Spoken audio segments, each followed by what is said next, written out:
Welcome back to the Magic Centre. Today we're talking about chronic pain.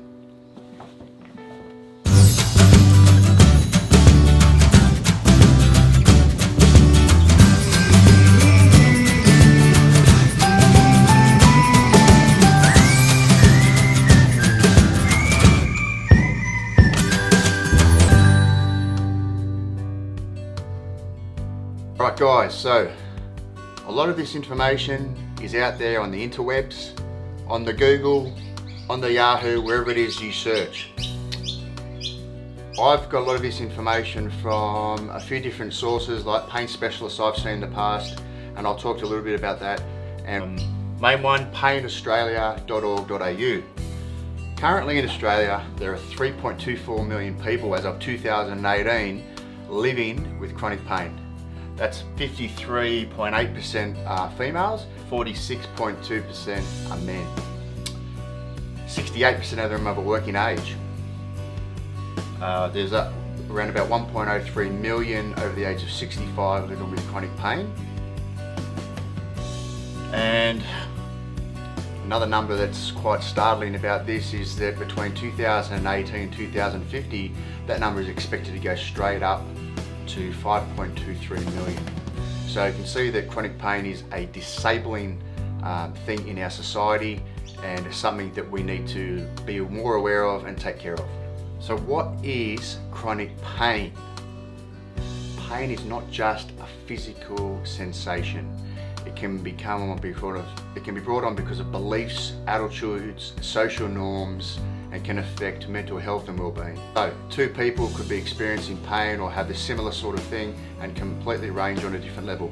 If you look at the pain scores typically done from 1 to 10 or 0 to 10, some people might have a broken arm, for example, and say their pain is 2. Some people might have that similar sort of age, similar sort of background, and say it's 8.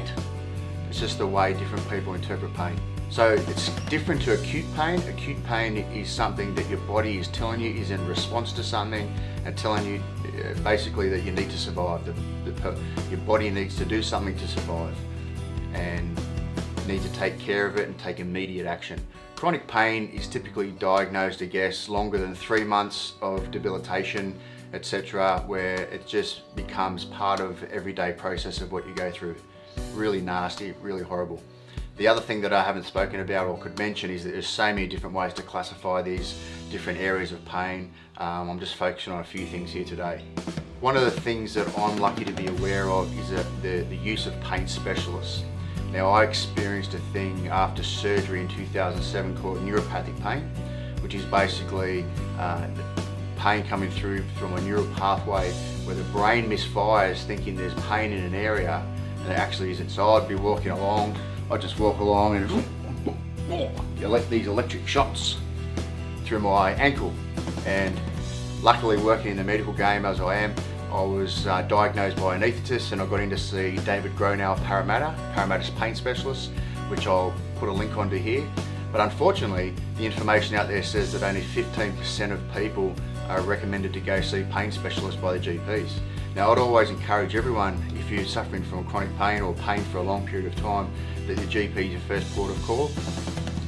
If you believe that nothing is happening and can't be done, really seek out the pain specialists. These guys are complete experts in this field, and this is what they do, and they can put you on the right treatments, which don't necessarily always include medication.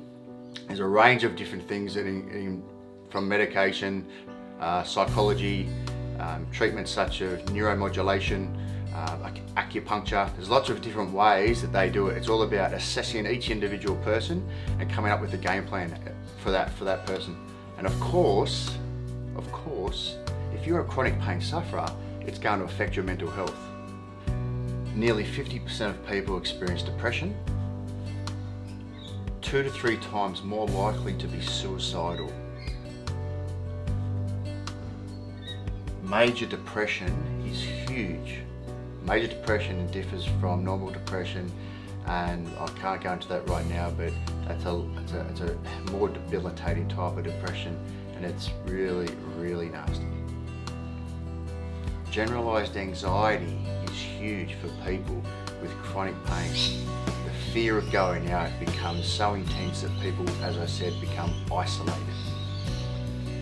And in 2017, 2018, nearly 1,000 people died due to opioid misuse, lost their lives. Really sad.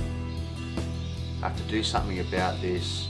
We all need to work together, care for each other, look out for each other. And that's not to mention the cost of not working, not being at work, etc. Cost to the government, the healthcare system. We're talking the billions there, and 10 or 12 billion, something like that. It really, really affected mine, and something I found really difficult to deal with. So when you go through chronic pain, you become very isolated, you stop going out, you stop doing the simple things every day. Everything becomes harder and harder to do. So just the simple process of, say, going to the gym, it could take you 20, 30, 45 minutes just to get ready. And even going there, you might not even do the things that you normally do. It can become really debilitating, stop you in your tracks. Another example of that, and I would go to the shops, and the car park would be here, and I would drive around, because I was looking for a spot here, as close to the shops as possible, because I didn't want to have to walk. I was trying to get as close to the shops as possible, so I had less way to go to get to the shops and back. Get in, get done. It was very debilitating. It really stops you in your tracks. However, I saw the pain specialist at Parramatta, like I mentioned, got on a proper regime, saw Dr. Cameron Lee, who is absolutely fantastic down there, and put together a program. And the main thing that he said to me, which gave me the goal, or gave me the right attitude to go towards this, he said, I think we can make you better. And that's all I needed to hear. Sometimes you just want to hear from a medical professional that they can do something about it.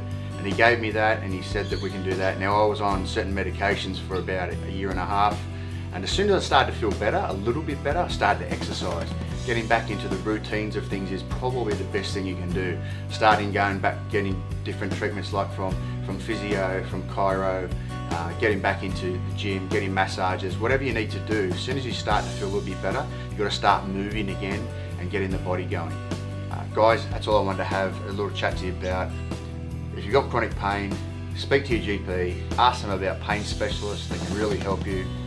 Keep moving, keep doing your best out there. It's a horrendous thing to do is have chronic pain. And remember, always look after teammate.